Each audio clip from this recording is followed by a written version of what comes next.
Um, so first and foremost, thank you all for being here. And I would like to say Happy Veterans Day to any those that have served or are currently serving. From the bottom of my heart, I thank you.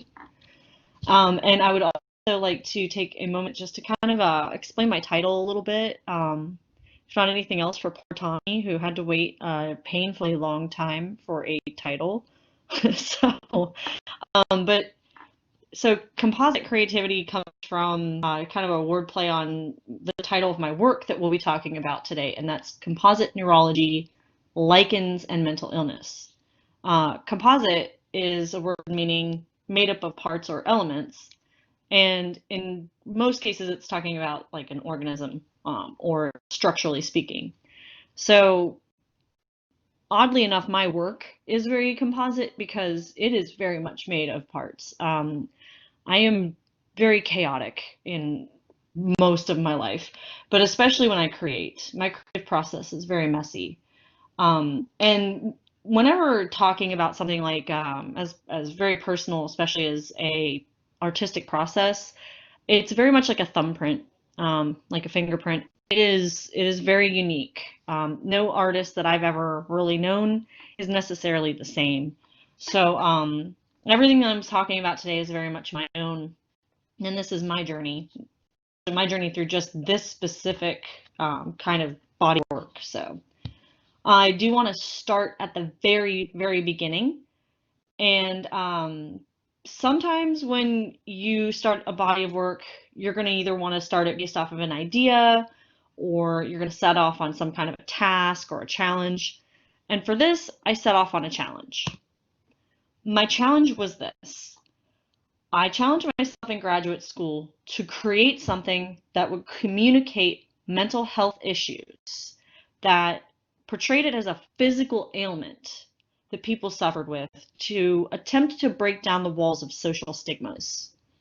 This was really important to me because I feel that social stigmas deeply oppress people that have mental health issues in a lot of ways, whether it keeps them from seeking help, or it keeps people maybe around them in their lives that love them from being able to understand them or communicate with them. So this is something that I felt very strongly about and still do.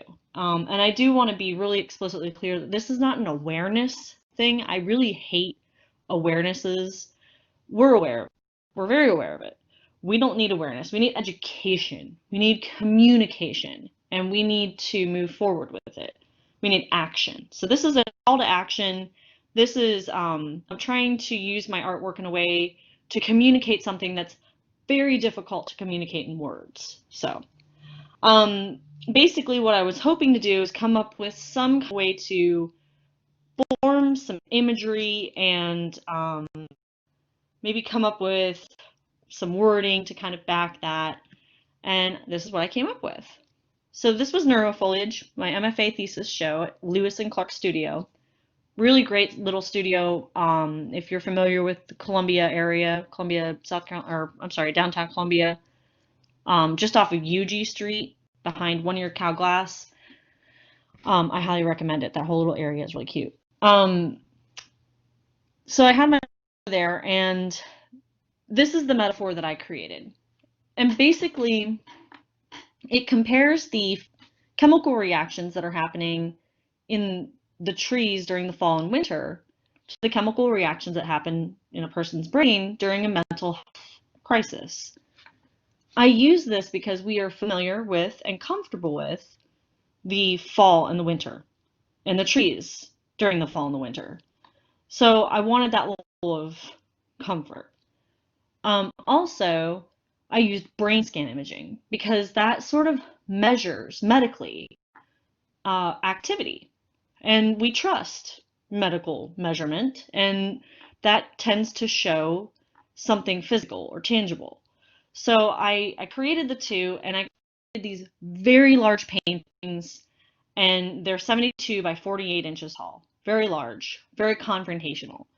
Um, so that was this whole huge project from start to finish. Um, And it proved to be fairly successful. Yay, success! But now what? So what is the next step? And if you're anything like me, I can maybe enjoy success for about 25 minutes. Even at my own MFA studio show, where I had just learned that I was moving forward and graduating after 3 very long years, I think about were my next steps. All I could do was sit and analyze and think about and hear what people were saying and process, which really made me realize that I had and that art has a lot more in common with the sciences than we truly think sometimes. we we get to a final product and we just end up with more answers sometimes. So I kind of broke this down into a couple basic ideas. That I had my own way of data collection and processing. My data collection is listening. So when I get to an art show and I show my large Neuro Foliage show pieces, I tend to listen very intently to what the people are telling me. And I really get a very large variety of messages. And it's really fun. It's really kind of an interesting experience to hear the different stories that people will tell me.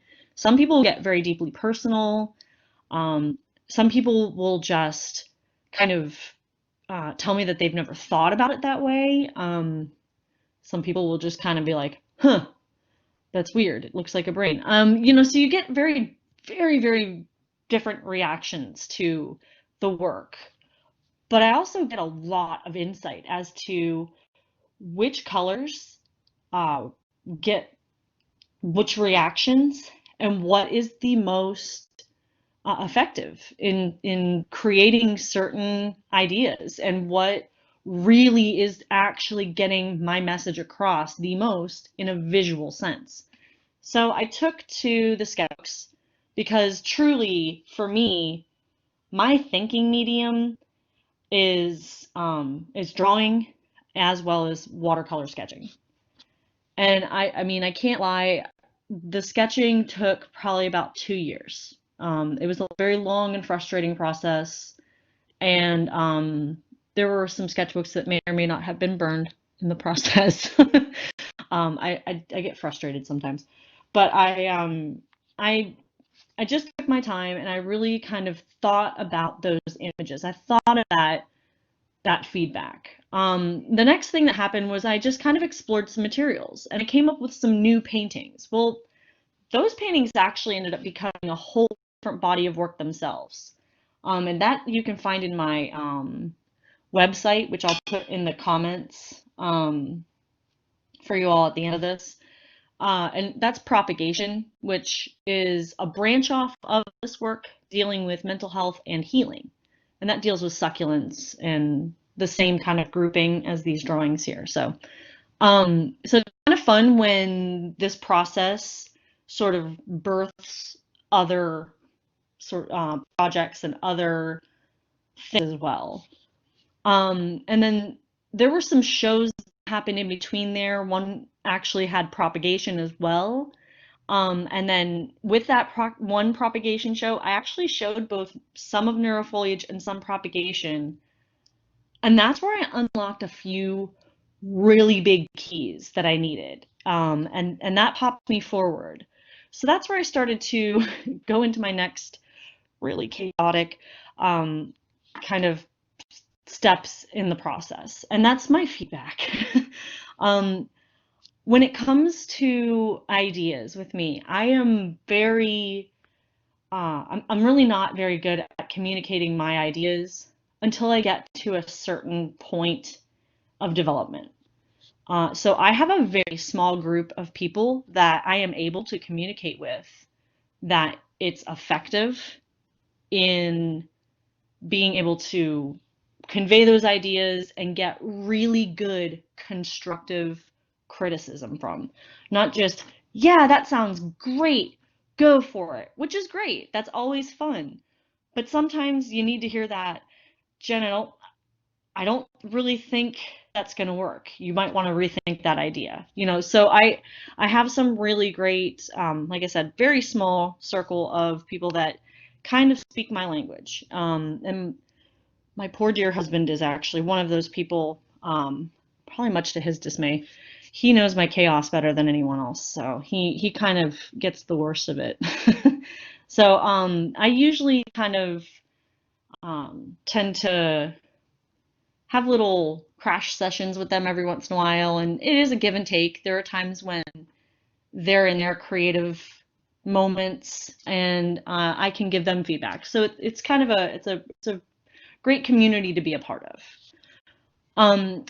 The next step in all of that has been researching new materials, and this was a really different one for me because I had never stepped outside of traditional materials the way that I did with this project. And then came the begging for money. I was actually successful in that one.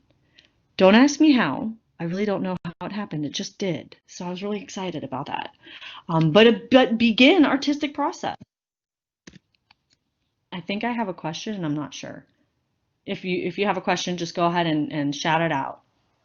No, sorry, I was just saying, good job on getting money. Thanks. It's always tricky, isn't it?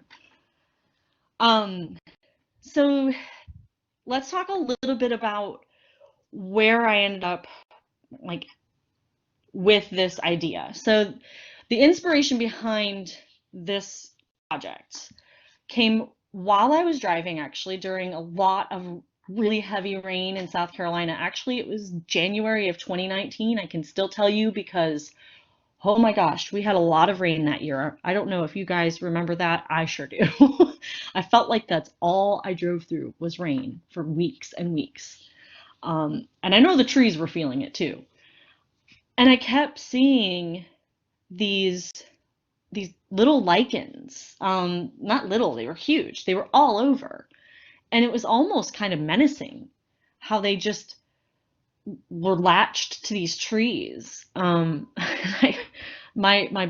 just being so maybe I was just in a bad place. I don't know. I just felt like they were kind of draining the life force from these poor trees, and I started to kind of relate them to what it would be like to have a mental illness. That these things, no matter how pathetic and how horrible these trees, surroundings were, that these things were still just thriving and they were hanging on to them no matter what. And looking up to what lichens are, they are those leafy, kind of green organisms that people will a lot of times mistaken as moss, which they very much are not. They're actually part of the fungi family most of the time. They kind of tend to branch out and get nice and like kind of broad leaf. They'll also kind of sprawl out on rocks as well. I think they'll also, sometimes they grow on the ground a little bit, but they're mostly on the trees and on rocks. But I really started to piece together that I wanted to use these little tiny life forms that looked like they were just really bogging these trees, these cold, wet, drenched trees. And I wanted to start linking mental health issues to the natural world in this way by using actual pieces of the natural world. So I started looking into the idea of using epoxy casting resin because I knew it would stay clear. I knew that I could make it flat and rectangular so that I could keep it kind of in that brain scan imaging, or maybe even kind of make it look like a microscope sort of specimen. So again, kind of tying it to science, but also keeping it natural. So what exactly is resin? Well, there are a couple different resins that we can talk about.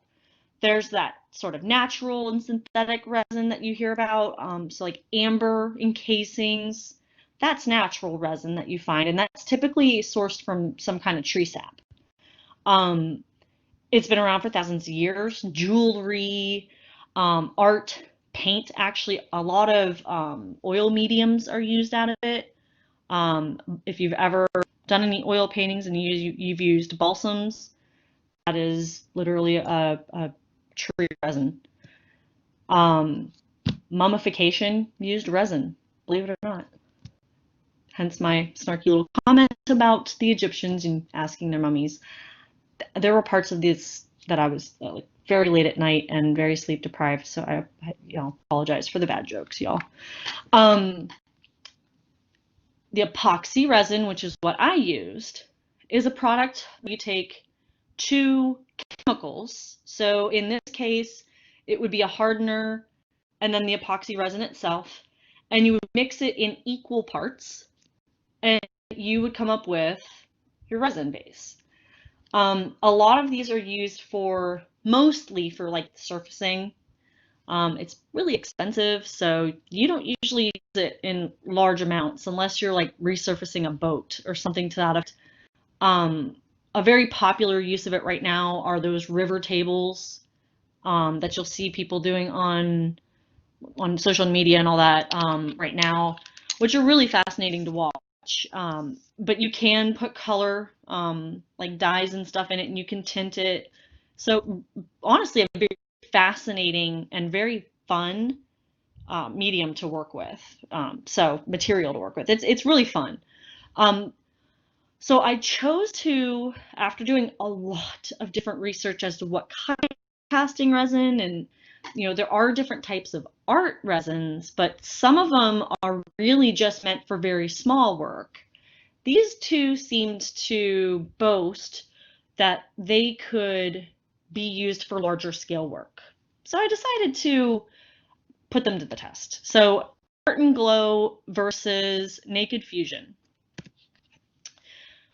So naturally now we need to do some specimen collection. And what I don't have a picture of here, we had a tree that we had to take down over the botanical garden. And Dr. Lee Morris and Travis Wendell were kind enough while I was, I don't know, 8 months pregnant and miserable to hold aside a very large sampling of the lichen-covered branches that were from that tree. So some of what you're going to see today and in future pieces are actually from that tree from our campus in Union. And I think that's really special. Like that really means something to me because it's a tree that otherwise just kind of would have been hauled off and turned into lumber or something.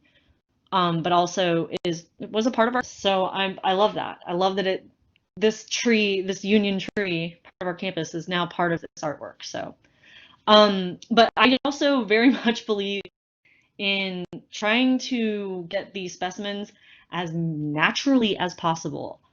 I do not want to pull bark off of a tree. That's horrible. So like this Chinese elm tree that we found that is in our neighborhood and is right on our walking path. As you can see, my little helper here, he likes to just kind of pick up random stuff, bugs, all the time, and tree pieces and stuff all the time. So this is like the perfect task for him anyway.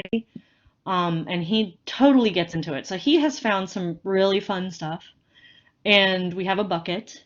So he has had his part in all of this, and he absolutely loves that he has had a role in some of Mommy's artwork, which is great.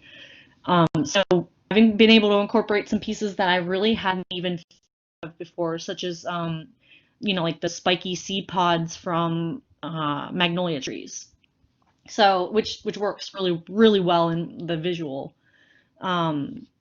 So naturally sourced, always trying to just find stuff that kind of looks interesting. I really liked the bark from this specific tree because it kind of has a puzzle piece look to it. And I felt that it kind of represented brain matter in a little bit of an abstracted way. So that was kind of a really cool find.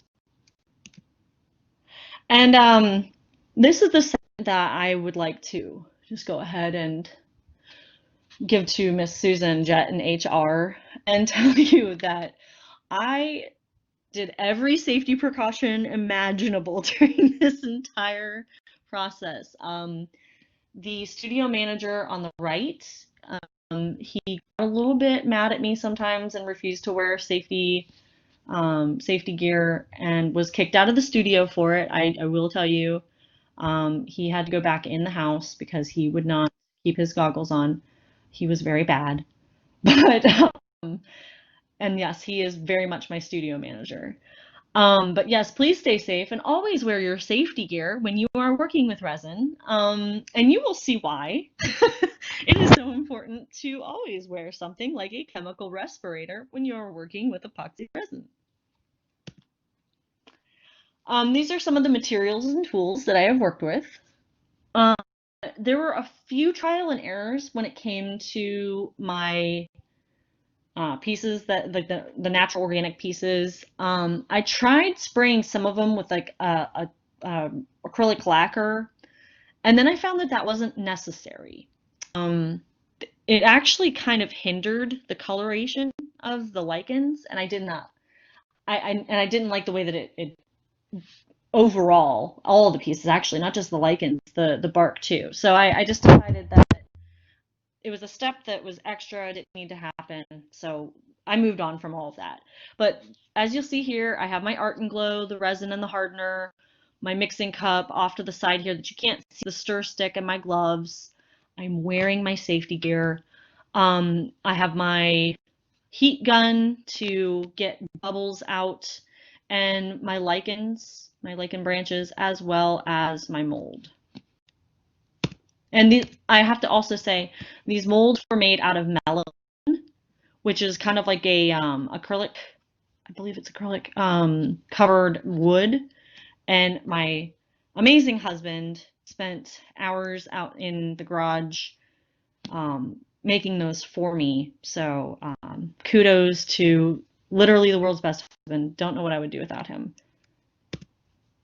So this was my first test run, and I put together this absolutely beautiful arrangement, was so happy, was so excited. This was the exact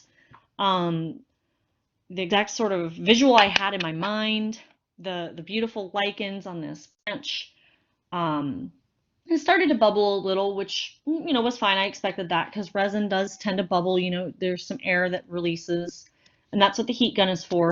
That will help to resolve that bubble. And there is a very specific way in which you have to mix your resin as you're pouring it in. So with that specific resin that I'm using, and that's with both, not just the Art and Glow, but with the Naked Fusion as well. It is mixed equal parts, and for 3 whole minutes, constant speed, very nice and slow, you have to mix your resin until it's fully incorporated. It has to be a specific sort of viscosity, and it has to be a specific translucency. Too much hardener does result in a sticky resin that does not dry entirely. Found that out the hard way. Conversely, too much or more epoxy resin does speed up your drying time. However, as tempting as that is, just stick with the half and half recipe. Much to my dismay. The absolute beautiful, perfect, wonderful, everything that I ever dreamed of and more sort of arrangement that I had in my mold started to bubble and fizz and do things that I was not expecting. And I started to learn a few things from this. Apparently, too much heat from the heat gun releases gases from the wood as well as from the lichens, and it causes not just bubbles, but apparently it kind of causes some gases as well. We'll get to that in a moment. This particular brand of resin, which was the Art and Glow, is incredibly fickle, and it does not like to be anything more than 70 degrees. As a matter of fact, it kind of doesn't like to be less than about, I think it was 60 degrees. It causes yellowing, which actually, I'm not gonna lie, I actually kind of liked it. And it also caused the resin to do a lot of things, and you'll see the final product in a moment here. Humidity was probably the largest factor, which I thought was going to be the end of everything. I'm trying to do this in the hot Carolina summer, and it's pretty humid if you've ever been here, you know? So And it was actually not really humid during that time. It was actually relatively mild in the humidity department. I was smart enough to finally go out on my back porch and run the ceiling fan and have another fan going. And that actually was enough air rotation to do away with the humidity. So that did help. Um, so these all kind of together apparently make resin not so happy. And as this experiment started to run forward, I started panicking and I started really getting aggressive with the heat gun. I can't lie. And again, I cannot stress enough, no matter how much that that chemical respirator was really digging into my face, and I had a really bad headache from how much it was like pressing in. I had lines on my face for like an entire day. Um, I kept it on, and I'm really glad that I did because because this is not supposed to happen. I don't know if you could see it, but at that bottom corner there, that is definitely noxious fumes coming from the bottom of my art piece. So this is why you always wear your safety gear when you are working with resins or anything that you are not familiar with. I was very happy that I am a rule follower for the most part. Nope, I apologize. So this was the final result, and after a slight temper tantrum, and which led to, a little bit of laughter and about a day to cool off, I took it out of its mold and let it sit for a day or two and came back out to it, and I put it out in the sun, and I stood back and looked at it and I said, you know what? It's kind of perfect. And I'm not mad at it anymore. So, sometimes, as Bob Ross would say, happy little accidents can happen. And I can't believe I just quoted Bob Ross, but they can happen. And I think that this really actually speaks the idea that, mental health is erratic and it's unpredictable and it's not within our control. So beautiful enough. This really kind of worked out. But me being me, I wasn't going to settle for just one being the way that it was. I wanted to see what the other brand could do, what I could do. So we decide that we're going to, my poor husband, that we're going to try a different type of mold, make smaller batches to kind of save the resin a little bit because it's very expensive. I don't know if I told you that or not. It's very expensive.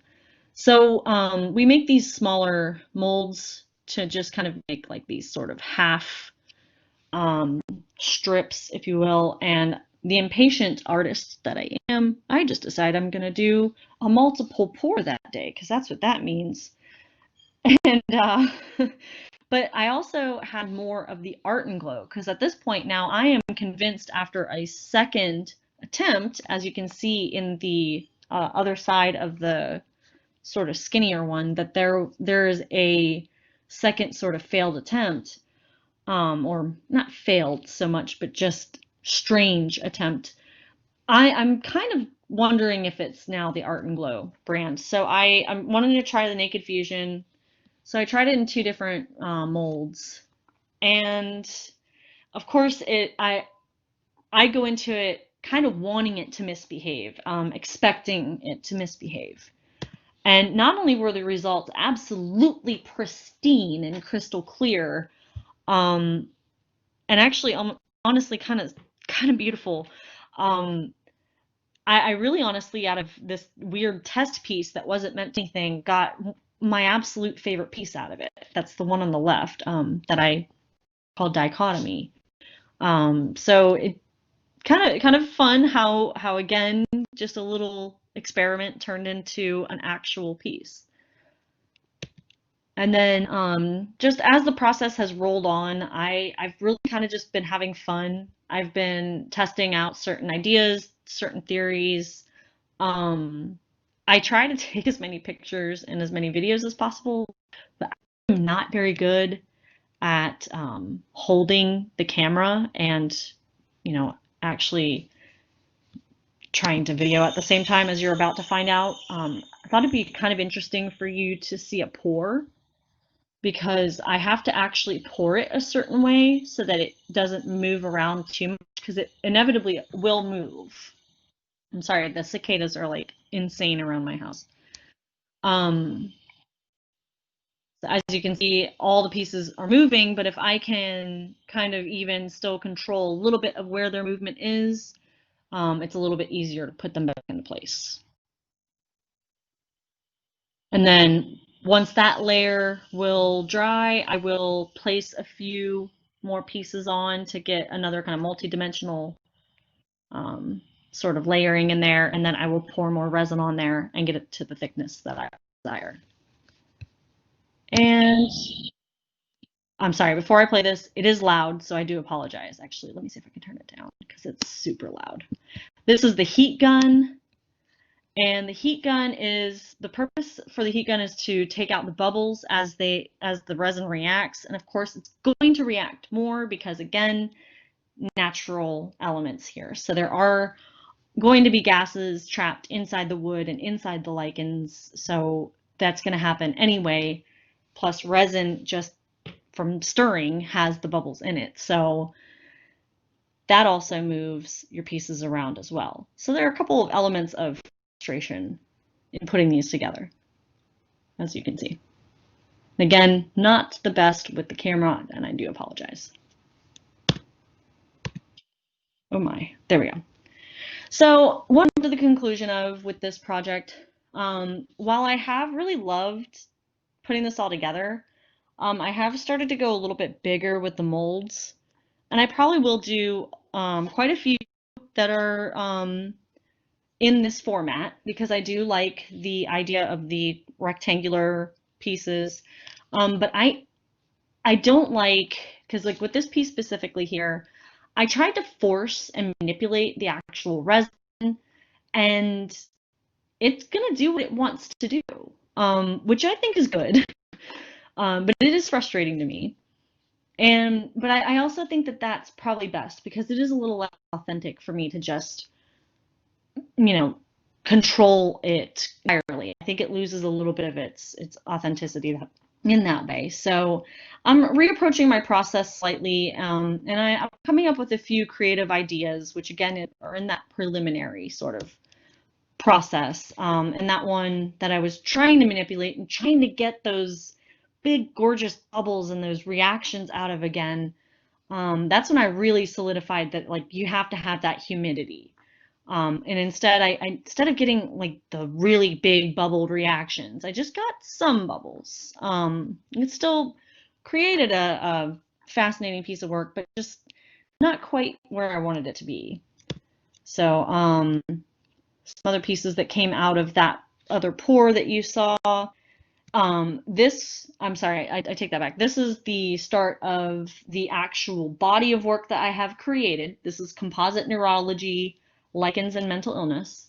So this is the front of the spaces between, and that's the side shot from both sides. One of the things I love about these pieces is that they do cast a really beautiful shadow behind them, which is what I think makes kind of puts them into a three-dimensional category when talking about artwork, whether they're installation, three-dimensional, two-dimensional. I think they're three-dimensional because of the shadow that they cast. This is dichotomy of brain chemicals, and this is the absolutely exquisite shadows that it casts. I just love the shadows on that one. This one's chemical imbalances, and its beautiful shadows. And then this one has yet to be named, but this is the most recent piece to come out of the molds. And I would just like to give special thanks to Dr. Randy Lowell and USCU for allowing the funds for this project. Special shout out to Dr. Lee Morris for her never-ending love for the strange world of the biological, as well as her passion to share that with us all, because I did not know what a lichen was until she ever so passionately shoved it in my face and showed me what it was. And then, of course, my poor husband, who for some reason still really shows me his unwavering support all the time, even though I know sometimes I really have to be really concerning to him.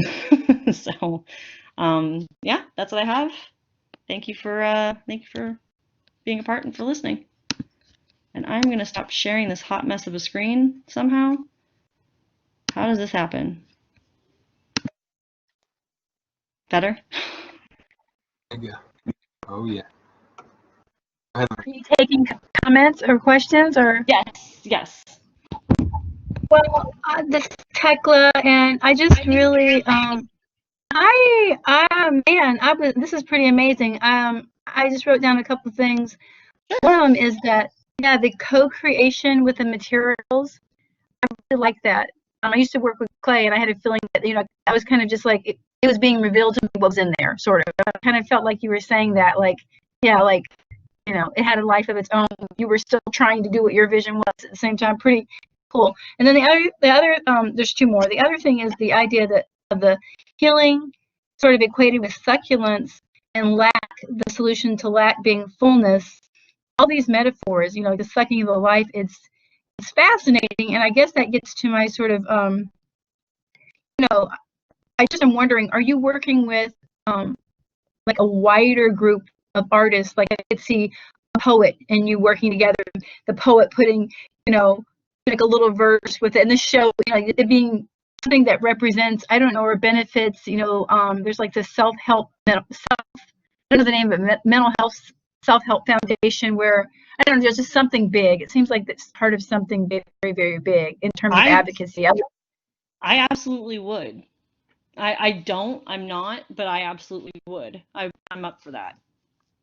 Really cool. Really cool. Thank you for sharing. That was awesome. Thank you. Thank you. And that was very fast and furious, everyone. I tend to talk very fast. I'm Italian. Actually, Hands were going the whole. You did not talk very fast. You did very. It was nice and cadent.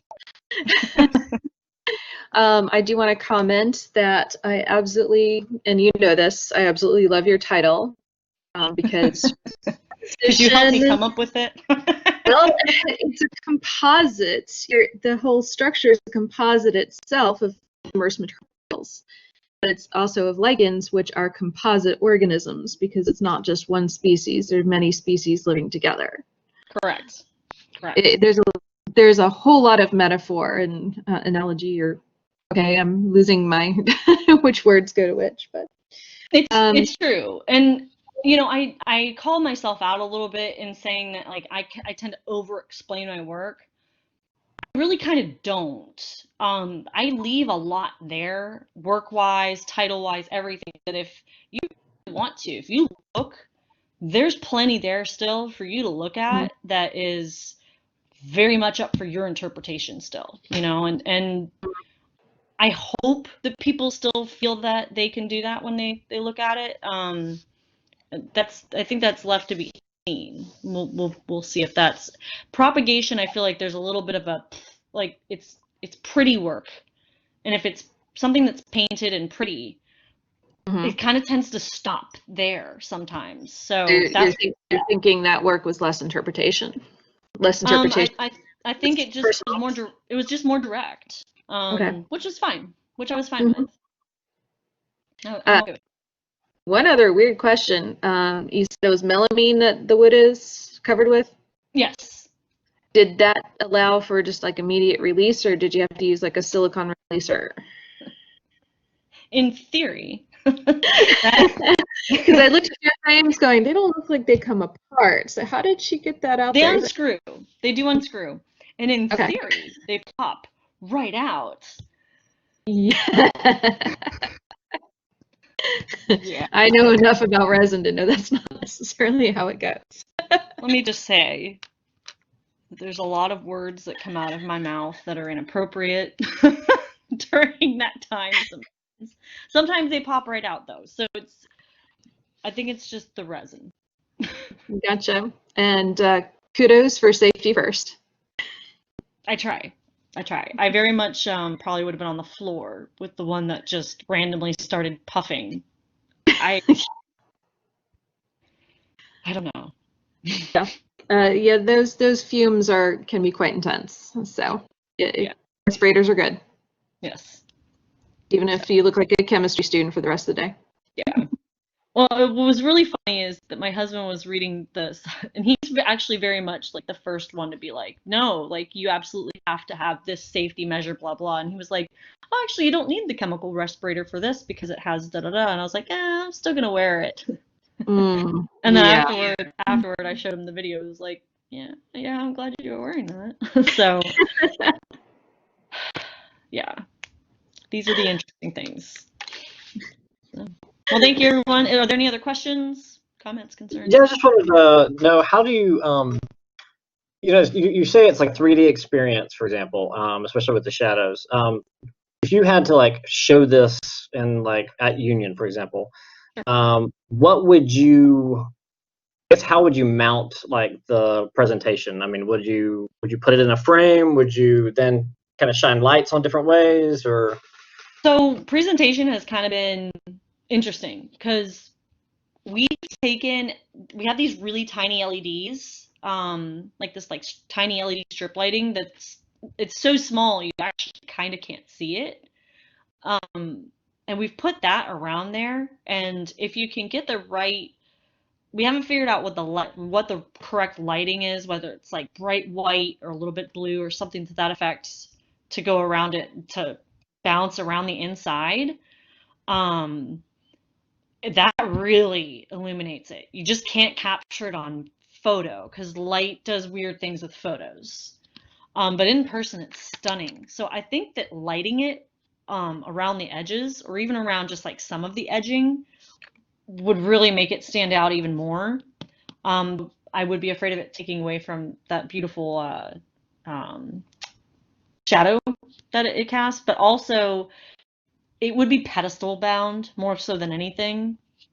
And that's my big concern right now, would be how to affix it to the pedestal that it doesn't get knocked over. Honestly, probably just kind of like creating a really small base that makes it a little bit wider at the bottom and putting screws up in it so that it doesn't interfere with the imagery at all, and just making it so that it's a little bit more stable that way. Cool. Yeah, I really like the shadow aspect, especially. I thought that was really kind of interesting. And then the other question I had was, you looked at brain scans, you said. Were those, did you have them as you were like placing the lichen, etc., or was it just kind of like, I remember what more or less these look like? I mean, were you trying to go completely, have that like verisimilitude of lichen to brain scan? Lichens, no. That was more of an abstraction from previous, just because I looked at brain scans so much from Neuro Foliage. Now, Neuro Foliage, I looked at a lot of different brain scan imaging, but when I was in the middle of that, one of the things that I had come to the conclusion of was that I did not want them to be paintings of brain scans because of two reasons. Number one, patient privacy. That was right. But also because I didn't want them to be paintings of brain scans. So even from the very start, they've always been expressions of, or ideas of, what brain scans technically are, or what they kind of look like, what they represent. So when I was doing the lichens, I was basing it off of the paintings, my previous paintings. So kind of like a third generation brain scan. Does that make sense? That works. Yeah, and for the newer stuff that I have, I actually just got some brain scans of me not too long ago, that because I'm the patient, I feel a little bit better about using. So we'll see. We'll see if anything comes from that. You're welcome. Great job. Say one more thing. One more thing. I just really like this a lot. I just Thanks. was thinking about the resin and the the Egyptians and how they've been able to mummify people for the human body for 4,000 years, and we haven't been able to replicate. So I'm thinking about your message that you first started out with, talking about. I guess I'll just say, I'm not confused if it was you or the other artists before you, but the idea of making it so that mental illness isn't an oddity, this is a part of the human condition. And I thought about that with the longevity of this resin, this lastingness. I mean, there's sort of something there that's just part of the human condition, It's pretty deep stuff there. And through the levels, when you do the pedestals, it's pretty deep. I've actually thought too about, like, when after I made my first like successful piece, I was like, I just immortalized organic material. Like, stuff this will never break down. And that was like a really weird existential moment for me. So yeah, I've kind of had that weird moment where I was like, whoa. No better. Okay. Yeah. Yeah, actually, we've got a whole bunch of stuff in resin in the back lab. Yeah, you do. Have you seen that? Mm-hmm. There's some pretty cool stuff back there. Yeah, the resin can yellow in time. I'm hoping yours won't as much as that has, because it can get pretty dark. But want to.